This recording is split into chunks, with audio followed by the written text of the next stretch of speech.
Welcome to Crypto Sapiens, a show that hosts lively discussions with innovative Web3 builders to help you learn about decentralized money systems, including Ethereum, Bitcoin, and DeFi.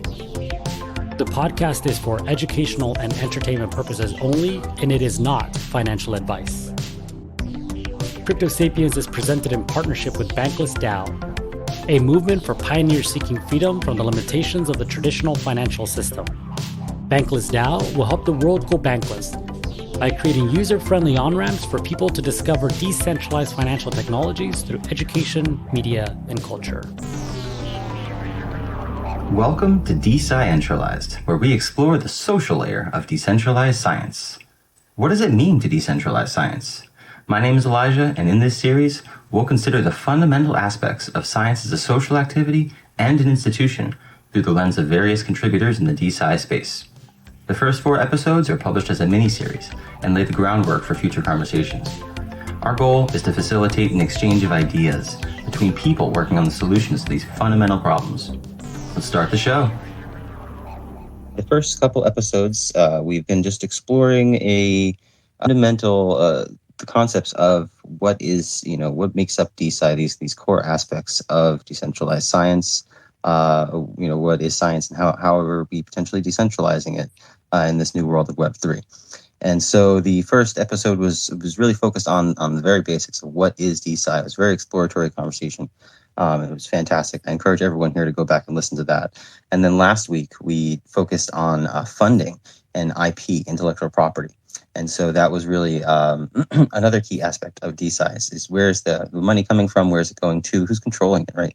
And this week, we'll be focusing on more of the information aspect, the knowledge access, and what it means to be able to publish and participate in the creation of new knowledge. And so I think that's really one of the core aspects of science, right, is to push forward the edges of human knowledge and disseminate that, right, and get feedback from our peers. And so all of that, the access to knowledge and information and publishing, I think should be our focus of the topic today, is another core pillar of DeSci. And so, thank you again for our guests to joining us today. And I think we're going to have a wonderful discussion being able to dive into some of these aspects around publishing, reputation, and censorship. So, Erik, I saw you were first up on stage and able to unmute and get started here. So I'll invite you to give your intro first. Thank you for the invite. Once again, thanks for hosting. For those of y'all who don't know, my name is Erik Vanwinkle, and I run ops and community for DeSci Labs. DeSci Labs is building out a lot of the infrastructure and the tech stack needed to enable open science.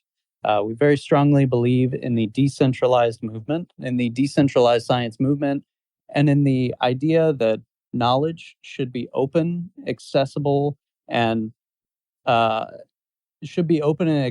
to anyone who wants it, and that it should additionally be censorship resistant. So this is definitely an exciting panel to come speak on. We have released DeSci nodes in alpha, and for those of you who want to go try it out, the sign up link is at nodes.desci.com. We normally let in about 5 alpha testers every other week so that they can come try out the platform, make nodes of their own, help us find bugs, and continue to develop and improve. I'm sure I'll be talking a little bit more about what nodes are further on throughout the conversation, but just for the sake of brevity, I'll keep the intro short and cut it off here. Yeah, my name's Keith Axline. I'm the founder and developer of Republic. It's RE-Public.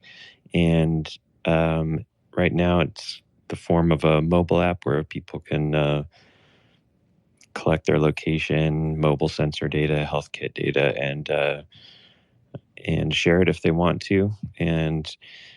But our larger mission is to just help people collect and understand the data they're generating on a daily basis from all their devices, and then help them store it, but then also share it and monetize it if they want to. And so I'm personally really interested in the DeSci space, and so I've been trying to kind of push those collaborations with other DeSci players, because I know that citizen science and citizen generated data, if that's what we want to call it, is going to play a huge role in unlocking a lot of DeSci use cases and just new types of knowledge creation.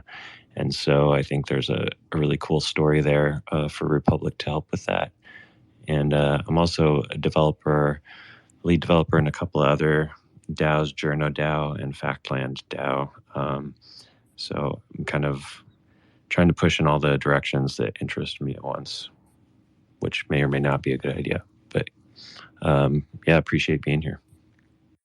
I can definitely appreciate that. Being pulled in too many directions. Yeah, no, I appreciate you joining. The Republic has a broad scope, and I definitely think some of our interests have aligned in terms of concept of data marketplaces and open sourcing data and incentivizing that. So really glad to have you on this panel. Adam, please, if you'd like to give an introduction on yourself and how you ended up in DeSci and doing what you're doing now, fantastic. I got started in DeSci following a ketamine startup during COVID and running into really serious institutional problems on the way medicine was set up in the US. And I realized I really needed to take a step back if I was going to address the problem systemically. And I said, well, where are the subversive people hanging out? Where are the people who are thinking outside the box? And at the time, I had no idea that there was an emerging DeSci movement, decentralized science, in Web3, but turns out there was. So I got connected with the Molecule team and the SciDAO team, and ended up taking point on the SciDAO project to bring it into existence, and build a community around it that kind of stands at the crossroads of psychedelics and Web3. And that means, decentralization. It means censorship resistance. One of the statements that I've started using is, building the psychedelic library of Alexandria that can't be burned. Meaning there's been so much censorship of psychedelic wisdom and knowledge over the years. How do we encode that in a system that would be with us, for a century or more?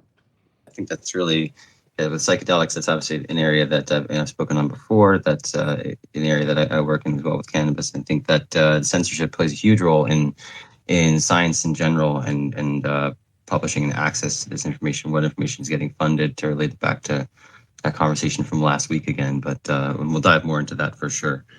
So awesome, great. Thank you all and so I guess to open more of the broader part of this discussion, what are, I guess, your perspectives on the traditional publishing system, and talking. That's where I like to start, is trying to define what our perspectives are on science as it stands. And then we can move into more of a topic of discussion of what it looks like to decentralize that.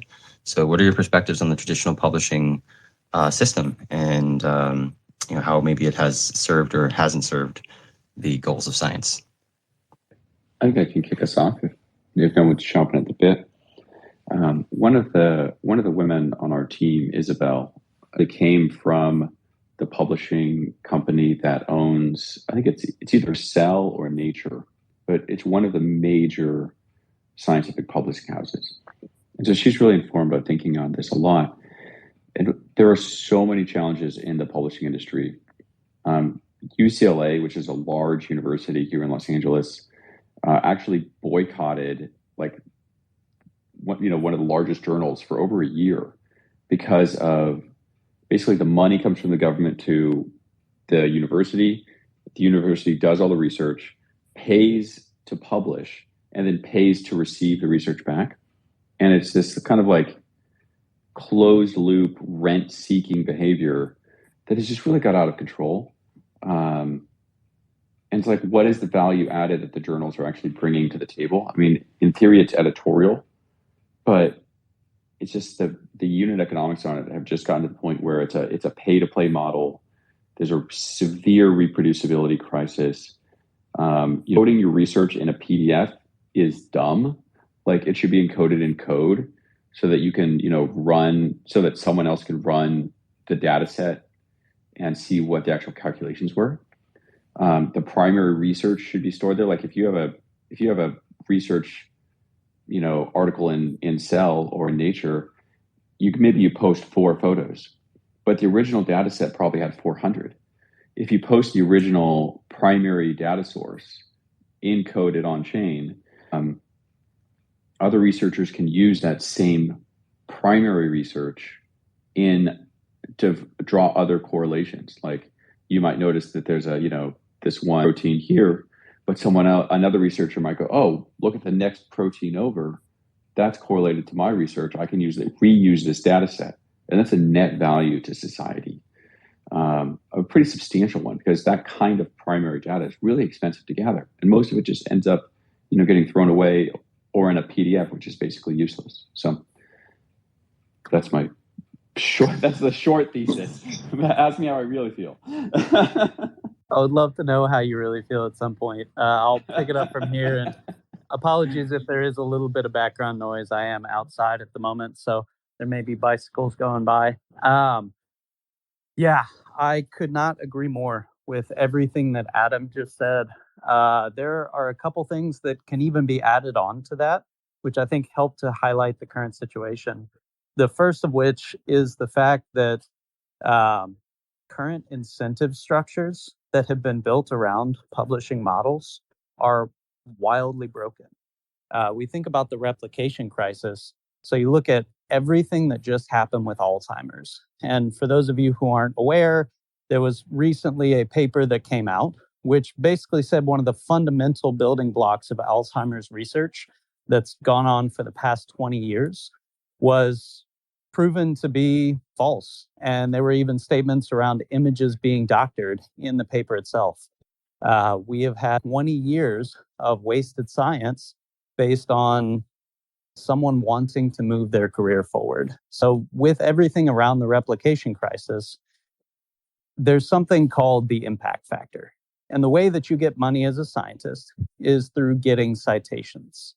But nobody wants to cite things that aren't exciting, novel, that aren't, big impacts on the world. So you are incentivized as a scientist to try and produce results that are novel and sensational. But at the same time, sometimes that's just not how the research works out. Sometimes you may run an experiment and actually find that the results are exactly what you expected. And from the broader sense of scientific research, that's important.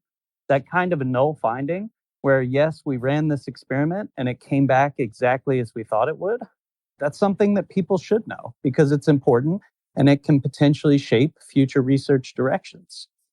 But currently, the way that you get funded is through the impact factor. And if you want to have a large number of citations, you're not going to get that through, null findings, basically. So it's important for any scientist to try and publish things that are exciting, but that leads to bad research practices. So I think that's another thing that I could kind of add on to what Adam was saying about publishing. Another thing that's worth bringing up here is data access and data availability. One of the ways that you work to push towards replicable and reproducible science is making sure that we move beyond the solitary PDF. I mean, it's technology from the 1990s, and it has done its job up to this point, but we're getting to a point where it's no longer reliable and no longer sufficient for academic research. So the main product that we have released in alpha at DeSci Labs is called, and it's a series of research that allows someone to encompass the entirety of a piece of knowledge into one on-chain data structure with permanent and immutable metadata connections stored on, with all of the underlying data stored on IPFS. That's already up, that's already running on nodes. And then beyond that, to another thing that Adam was kind of mentioning, it's very possible that research should not be encoded in a PDF, but should be encoded in a variety of different formats. The code that you wrote is just as important as the summary of the findings. So another thing that we're making at DeSci Labs is a method of citation for things other than just a solitary PDF. So instead of just referencing a PDF through DeSci Labs' technology, you'll be able to reference, first off, a code component that you've stored in your research objects. So think of it as a GitHub repo. But even beyond that, a file in a code component. You can reference a PDF or you can reference a page in a PDF. We will be enabling the ability to store videos, pictures, PowerPoints, pretty much any data format that you can think of is possible through Web3 technology, can and should be a part of the larger graph of knowledge, and can be done. So yeah, just to kind of add that on. Yeah, and maybe I'll abstain from this one just because I don't have any like traditional science background, so I haven't seen any of this from the inside. But as an outsider, I'll just say +1 to all of that. And I briefly worked with Aaron Swartz for a while, and this has always kind of been on my mind about making this stuff free and releasing a stranglehold on this type of information. Yeah, I definitely think there's a lot of alignment there in terms of what DeSci Labs is trying to do and Republic is doing with the accessing of data and that whole philosophy of kind of solving that issue of publication bias that you were talking about, right? This there is so much data, and that's one of the reasons that I got into DeSci was because there's been so many times I've done experiments and I know somebody else has done it, but there was no incentive to share that information that was generated from it, right? Either it was a null finding, or right, maybe it was a negative finding, right? There's and there was just no reason to share that, right? The data, there was no incentive to share the actual underlying data, like Adam was talking about. There's been so many times where I'm looking through a paper and yeah, there's summary table of results, and I'm like, well, where's the actual data? I want to run my own analysis on this. And it's just not available. And so the lack of access to that is so it just holds back all of humanity, right? And not having this data, and there should be some incentive to share that and retain ownership, right? And that's kind of getting into the IP side of things, which we discussed a little bit more last week. And we're also getting into the concept of censorship, right? That publication bias. Is technically a form of censorship, or maybe even cultural, in the sense of science has put less value on those types of findings in terms of quote unquote. And so, what is there? What sort of incentives are you guys seeing, or maybe is DeSci Labs offering for their nodes, or is Republic offering on this on their potential marketplace? What sort of things do you guys see as potential solutions to these issues? Yeah, absolutely. So I can kick that off with kind of a joint answer around censorship and around incentives. So to start off with, the scientific ledger of record should not be censorable. It's something that's been built by the entire world and should be open to the entire world. And that censorship can take a couple different forms, as you were kind of alluding to a second ago. It can be cultural censorship. 3 of the 4 major publishing houses are currently censored in China. Imagine a future where, let's say, one of the global superpowers were to go to war with a much smaller neighbor. Imagine a future where we actually decided to say, no, your scientists can no longer contribute to the ledger of record because it's held in a small number of hands, and they may or may not be politically motivated. So that has far-reaching consequences. Then you think about censorship more from an implicit standpoint. The current pay-to-access models are their own form of censorship, and it's not intended that way. I personally take the stance that most large journals, it's not that they're filled with bad people, it's that they've gotten trapped into a bad business and don't have a way out at this point. And that bad business model is paying money to access a piece of knowledge. So if you're someone who's at a large university, a Harvard and MIT, that's not a problem.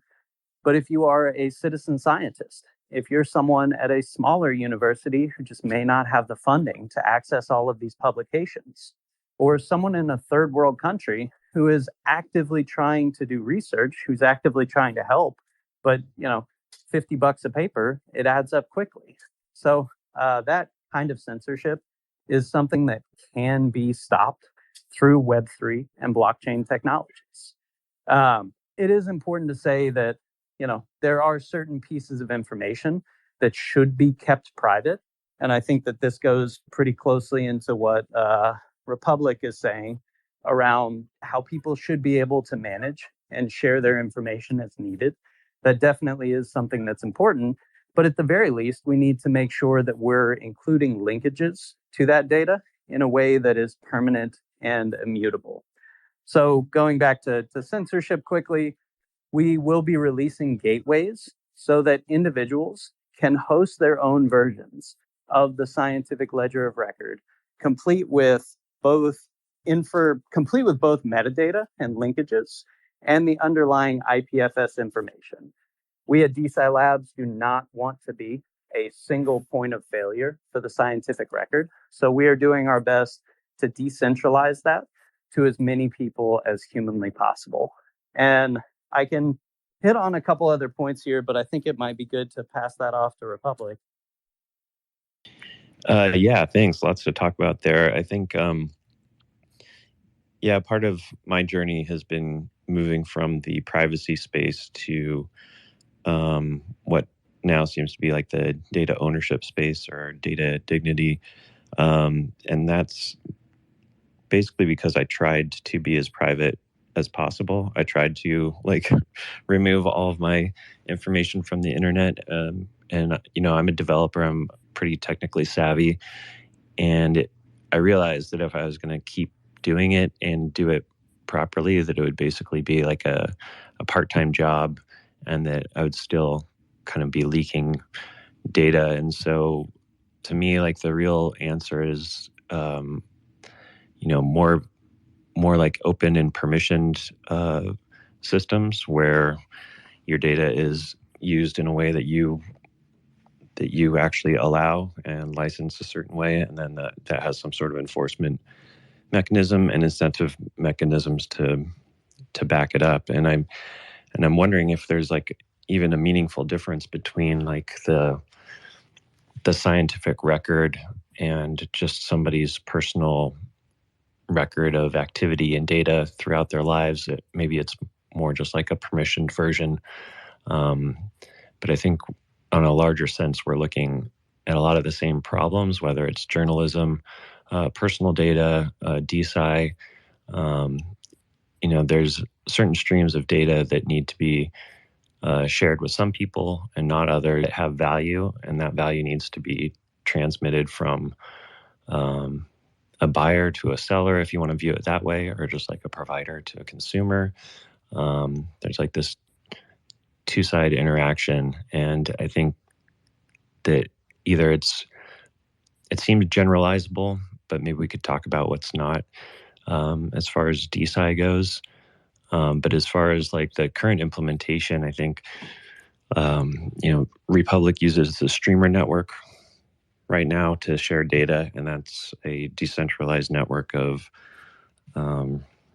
basically just real-time nodes across the world, just sending data from one node to another, so that you can have a pub-sub type data transmission that can't be censored, that can't be shut down. There's no server to shut down, and then as the network grows, it becomes harder and harder to shut down. And so that's mostly for real-time data, but that's, I think, where we're heading for historical data, which is not where we're at right now, but definitely what we're looking forward to in the future.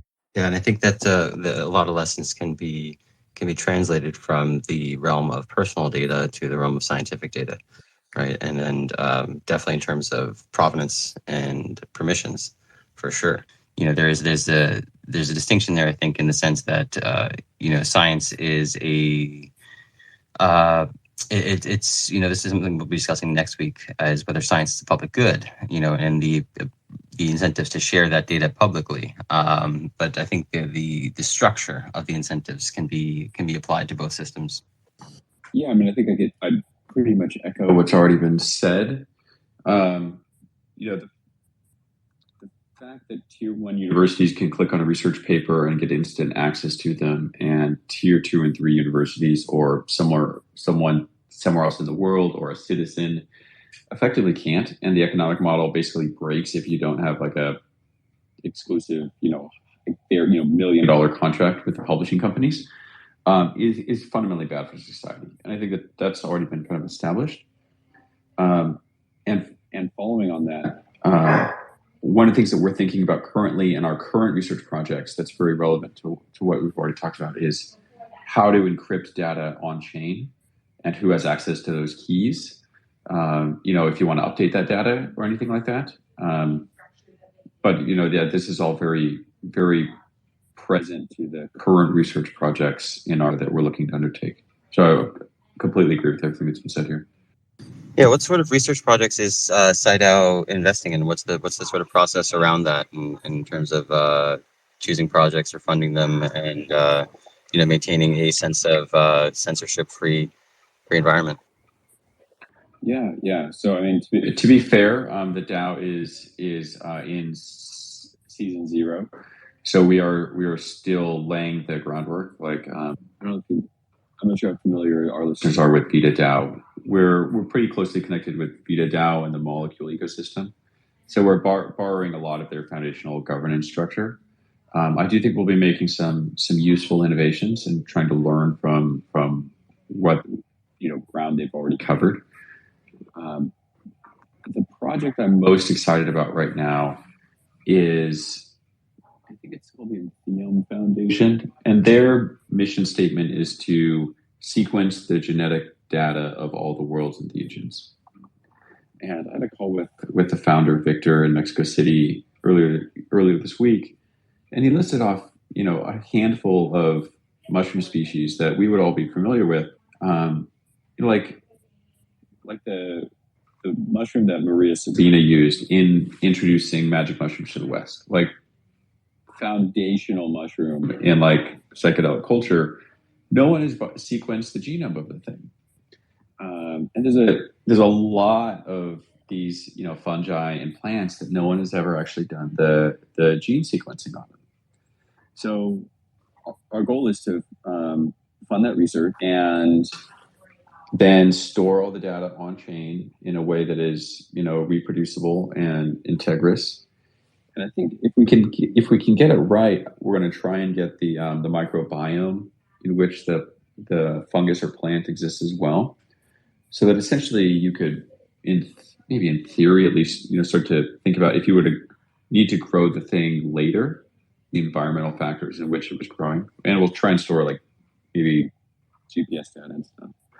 But it's really the kind of these primitives of really foundational data that's it's underfunded science, and so rather than it just living on an Amazon server somewhere, we'd like to store it on IPFS or the equivalent. So I've actually got the kickoff call for the prototype of that project next week, and assuming everyone agrees, that'll be one of kind of our launch projects. So you heard it here first. Super cool. DeSci Alpha. Yeah, that's awesome. I think, perspectives like that, and obviously I'm being a genome researcher myself, very interested in that particular study. And so I think something I want to make sure we touch on today is the concept of reputation and credentials, and how that plays a role in with publishing and censorship. And so maybe if you wanted to continue on that, Adam, what's the process in terms of somebody applying, or the proposed process for somebody applying for funding for SciDAO, and what's the process of vetting, and what does that look like in terms of I'm guessing you guys are going to be using the IP NFT system from Molecule in terms of publishing, and so that provides a sense of reputation after. But if you could speak to that a little bit, that'd be great. If I'm being entirely honest, I don't think I have that sorted out yet, or that we have that sorted out yet. The DSOC paper that came out recently is influencing our thinking on that. At ETH New York, there was a conference kind of next door That was the Public Goods Conference. It was hosted by Critical Labs, and it was the Funding the Commons. And I was grateful to be able to attend that conference. And a lot of the speakers there were providing thought leadership on this topic. But I don't think it's easily solved. To the point of anonymous users. It's actually non-trivial to develop a reputation system for anonymous users that is civil resistant. So I honestly don't have a perfect solution yet. You can kind of use token-based system, but that's really capital driven, frankly. And there's not great. The infrastructure is not yet developed to translate offline reputation into online. In fact, quite the opposite. So, yeah, we're really working on the primitives of this right now, and I'd really be curious to know what the rest of the other people in the panel have to say about this, or where your thinking is on this. Yeah, I mean, I can chime in quickly with some of our thoughts around that. For starters, I completely agree. Reputation is tricky for quite a few reasons. But in the DeSci space, at least in the context of science, we can take meaningful steps towards better reputation systems by thinking about other aspects of the scientific stack. So one thing that's important to mention is peer review. So if someone actually performs a peer review on a paper, that should probably be something that's logged. To say, yes, this person performed 6 peer reviews this year. They are actively invested in the field that they're working in, and they're working some of knowledge in that field better. So I think that that's one part that we definitely want to consider. Also, very much being influenced by some of the soul-bound token thoughts. I think there are kind of 2 camps in Web3 right now. One of them is the soul-bound token way of thinking, and another one is humanity. And that's, they can be 2 very distinctly different things. So just to kind of call that out. I think it's also important to make a distinction between anonymity, pseudonymity, and then just someone being doxed and open. So I completely agree. Trying to do anonymous reputation, very, very incredibly difficult. Pseudonymous, however, does have potential. I mean, there are definitely drawbacks in it, especially whenever you start thinking about some of the way that science is structured. For someone to be qualified to peer review a specific paper, there's a good chance that they're in a very small subfield of science with only a few peers, a dozen, 2 tops. So just based on someone's thought process, their way of wording, way of speaking, it gets very hard if you want to be pseudonymous or anonymous to remain so indefinitely. Just based on the peer review itself, sometimes you can, I guess, reverse engineer who the person was that wrote it based on expertise and thought processes. So that part does get kind of tricky. Then the last thing I'll say about this reputation space is going back to one of my earlier comments around incentivization for science. So currently the H-index, novel findings, it's a problem. What we should be working towards is making the foundation of science reproducibility and replicability, and kind of basing reputation off of that, where if someone has published their code and their data, they made a pre-approved analysis plan, they have followed the scientific method down to the T, regardless of whether or not the findings were actually novel, that should be a huge plus in terms of reputation. So one of the things that we're building on the platform is a badging system that takes a look at some of these different components. Did you add your code and data? Is your code and data reusable? If I open it, is there something there? Is it of a high enough quality that whenever I go into it, I can actually read and understand and manipulate your code? So for reference, we're storing all code as code dockers. so that people actually can continue to reuse the code indefinitely. Think of it as kind of a time cap for code and data. So some of these questions are important and should likely form the basis of reputation. So hopefully that's a sufficient answer. I don't know if anyone else has anything to add there. Where are you at in between, concept, ideation to, having primitives to having, a working code stack? Where are you at in that process? Because that's really in alignment with where I'd like us to go. Yeah, absolutely. So the first part that we're building is 4 nodes, is the ability to add components and link them on chain to each other. We have components running on our IPFS server in Switzerland. We have the front end user interface for people to be able to easily add them. And we are actively working on the citation graphs to link between different aspects of papers right now. So that is currently in development and will hopefully be released soon. So once we get nodes to a point where kind of that back-end base functionality is up and working, I think we're going to be shifting our focus to some of these more user-specific aspects, which we're kind of coining as an arc. But obviously, a specific user profile does not count as an arc.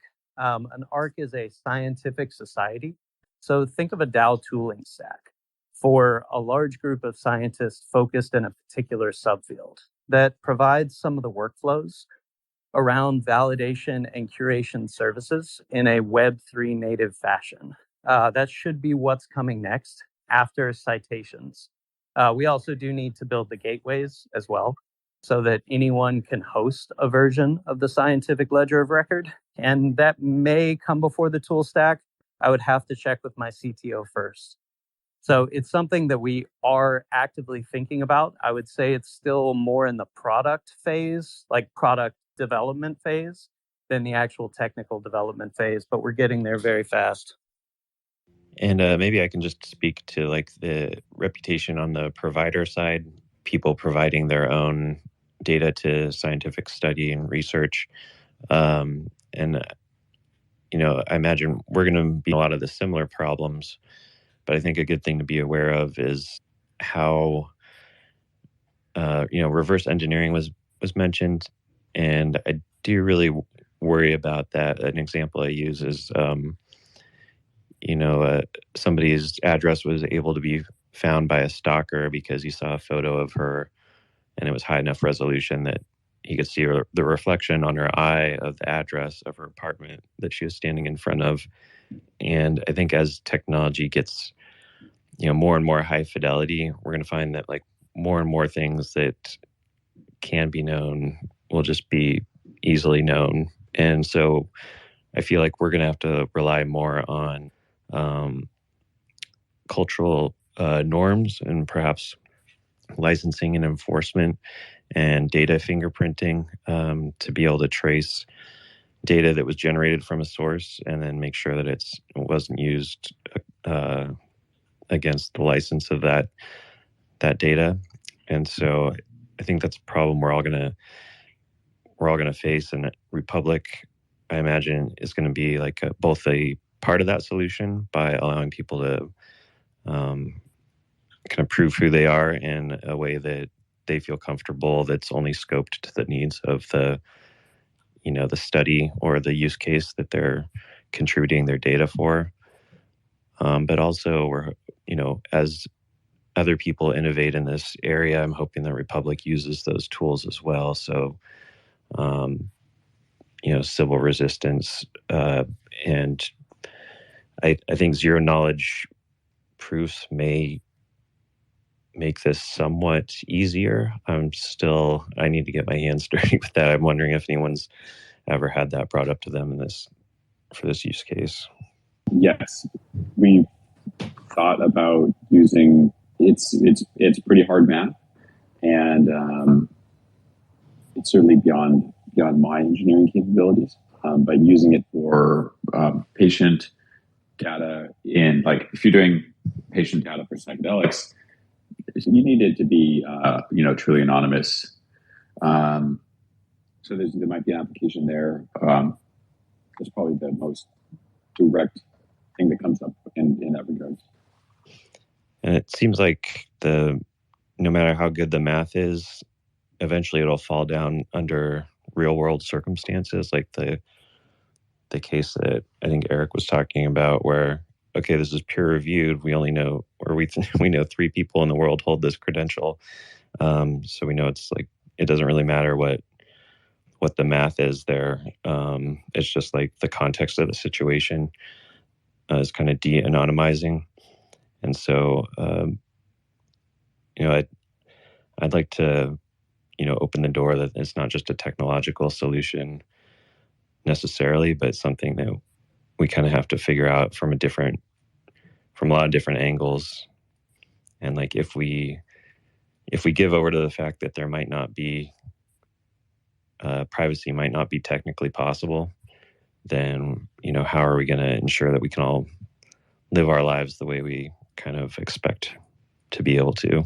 Some of that comes down to the ability to publish smaller units and opening up the publishing process to where, if a researcher can publish just a data set, well, then there's definitely less fingerprints and less, forensic information regarding the context of some authorship or something. And, if they can write a small description of a data set instead of a large manuscript, then maybe there's less of those author-specific fingerprints. Or if we can open up the peer review process to be more of like a constellation model, which doesn't require necessarily the 1 or 2 other experts in the world who are on the same level as the author to provide that, but it could be opened up in more of a decentralized way where experts who are more focused on specific aspects of it can chime in and create a complementary sort of review for many people. I think those are the new types of ways that we need to think about as we both decentralize in technology, but also decentralize in our use cases and the workflows that we've kind of gotten used to. I think everything's going to not just mapping the old system to this new system. It's like, kind of fundamentally changing the way that we do things. So is there any sort of parting takeaways or big key points that any of you would like to bring up at the end of this conversation? I'll just say quickly that I don't know if it's just the way that I think about things, but I think it's it's interesting how it's hard to silo any of these topics without, blending in with all the other ones. Like, in censorship leads to like incentives and reputation and privacy, and everything kind of is intertwined in a way that's I don't know, it can be disorienting. So I think it's good that we like have these conversations, and I've learned a lot from everyone here. So thank you. Yeah, I just want to echo that. It's a little overwhelming to realize that every single piece of this system is so wildly, intricately connected. It makes it to solve any individual problem on its own. It's really exciting to see the DeSci space kind of exploding with different projects and different concepts. And it's also fantastic to see some of these connection events happening. Different podcasts, different Twitter spaces, different community calls that work to bring together some of the people designing different aspects of these systems, who strongly believe that any one individual project will likely fail on its own. But if we can confront this problem, these series of problems or singular problems, depending on how you want to look at it, as a larger community, we have a much better chance of being able to make a meaningful impact on the world. Just to bring it back to the beginning of the conversation, everything that just came out about Alzheimer research is absolutely devastating and is a direct result of broken incentives and some of the stuff that we've been talking about today. It is billions of dollars wasted. God knows how many hours, months, years of human suffering, all because of broken incentive structures. So if we can make an impact on that, it'll go a long way for the world, and it's exciting to see and to be a part of. Absolutely, 100%. And following up on community, I just want to kind of put a little bit of a shameless plug in here for the Entheum project and where we're going.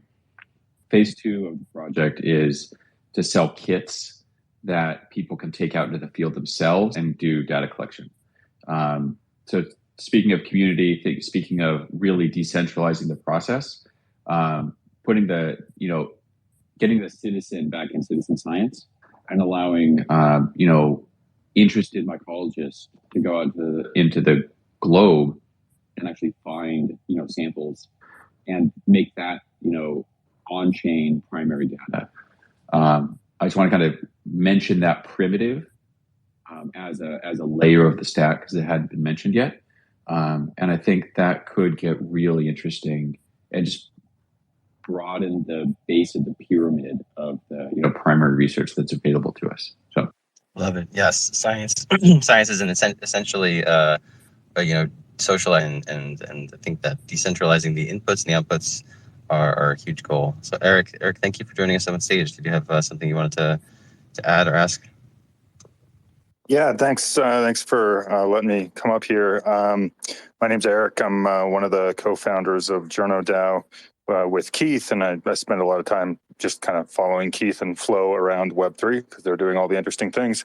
But I make most of my living still as a science journalist, and just wanted to say, like, as I'm listening to you all describe the tools that you're working on building, it's the kind of thing that at JournoDAO, I think we would be really excited to have access to, or to even fork something to have like a version of those kind of tools for journalists, and not just people covering science, but to have a way for people producing the news to show their work on chain in a transparent and immutable way. It's a big part of our mission and something in the long term we'd like to accomplish to rebuild trust in journalism. So just wanted to throw that out there, that there's I think a big opportunity for partnership there. I think of journalism as kind of the less rigorous, lazy version of science. we do kind of what you guys do, just with only 10% of the rigor. So if we can pick up some of your crumbs that you're building and use them, I think it'll be good for everyone. Yeah, absolutely. It's been exciting to see the just wild variety of applications that this kind of data provenance can have. I've been talking to a couple friends who are lawyers, a couple friends who are doctors, consultants, accountants, journalists. This base concept of being able to link information on chain and to provide data provenance, a version history, and a reviewable workflow, possibly something similar to Git, which if you look on my profile, I have a tweet about a potential Git workflow for peer review that I just nerd out on 24/7. Yeah, it can definitely be used in a wide variety of applications.